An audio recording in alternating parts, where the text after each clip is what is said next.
Fluids and circulation lesson பற்றி பார்க்க போகிறோம். பாடி ஃப்ளூயிட்ஸ்னாலே நமக்கு நல்லாவே தெரியும்.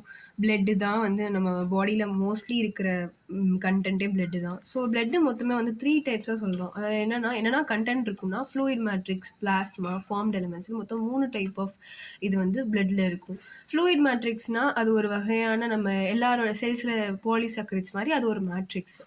அடுத்து பிளாஸ்மான்றது வந்து எப்படின்னா அதில் 55% ஆஃப் பிளட் வந்து இதுதான் ஆக்குப்பை பண்ணுது. பிளாஸ்மாவில் எப்படின்னா 92% ஆஃப் வந்து வாட்டர் கண்டென்ட் தான் இருக்கும். 6 to 8% மட்டும்தான் ப்ரோட்டீன்ஸ் அவைலபிளாக இருக்கும்.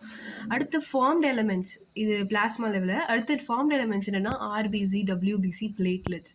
இது நம்ம ஆர்பிசிஸை எரித்ரோசைட்ஸ், டபிள்யூபிசிஸை லியூகோசைட்ஸ், பிளேட்லெட்ஸை த்ரோம்போசைட்ஸ்னு சொல்லுவோம்.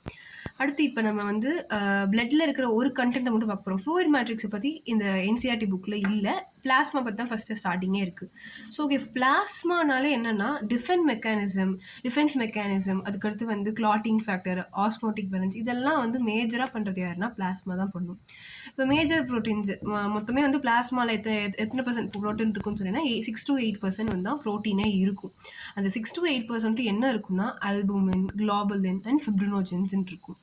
ஆல்புமின் என்னென்னா ஆஸ்மேட்டிக் பேலன்ஸு, அதாவது வந்து பாடியை வந்து ஒரு பேலன்ஸ்லேயே வச்சுருக்குது. டெம்பரேச்சராக இருக்கட்டும், எதுனாவாக இருந்தாலும் அது பேலன்ஸ்லேயே வச்சுருக்கிறது வந்து ஆல்புமின் பண்ணும்.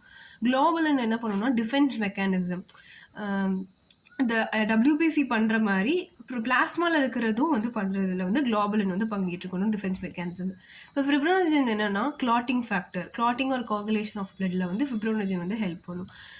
இப்போ வந்து நெக்ஸ்ட் மேஜர் ப்ரோட்டீன் பார்த்தாச்சு. இப்போ மினரல்ஸ் கண்டென்ட் வந்து எதெல்லாம் பிளாஸ்மாவில் இருக்குன்னா sodium ions, calcium ions, magnesium ions, bicarbonate, அதுக்கப்புறம் வந்து கால்சியம் குளோரின் அயான்ஸ், இதெல்லாம் வந்து மினரல்ஸ், அதாவது பிளாஸ்மாவில் இருக்கிற மினரல்ஸ்.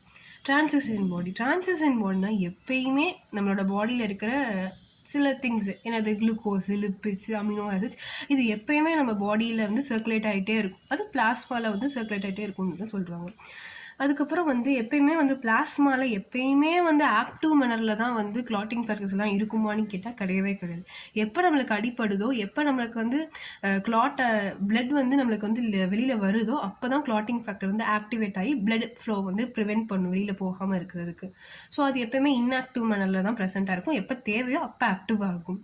அடுத்து வந்து பிளாஸ்மா வந்து கிளாட்டிங் ஃபேக்டர் இல்லாமல் இருக்கிறதா நம்ம வந்து சீரம் அப்படின்னு சொல்கிறோம். ஆஃப் பண்ணுங்க.